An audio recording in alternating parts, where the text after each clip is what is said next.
मला माहित आहे मला कुठं जायचंय ते.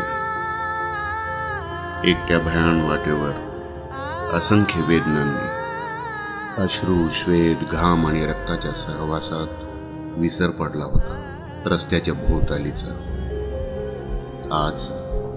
आजच जेव्हा रस्त्याच्या कडेला जमलेल्या सदाफुलीकडे बघताना जाणवलं किती वर्ष झालीत, आभाळ निळं झालंच नाही. थोडं थांबलो, बघितलं, हसलो.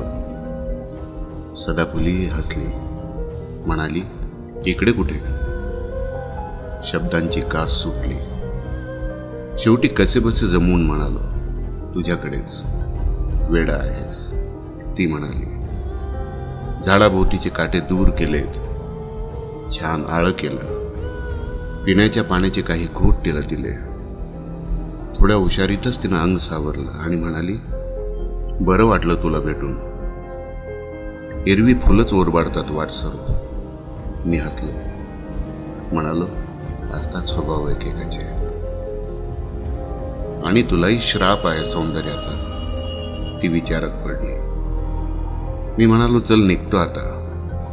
वाटसरूंनी थांबायचं नसतं ग. परत कधी येणार?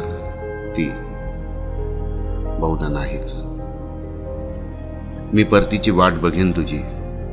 मी हसलो आणि चालू लागलो. आता ते रोपटं दिसेनासं झालंय, त्याचं बिंब मात्र कोरलंय हृदयात खोलवर. आता फक्त दूरवर रखरखत ऊन, डांबरी रस्ता आणि बेचैन मन. मला माहिती आहे मला कुठं जायचंय.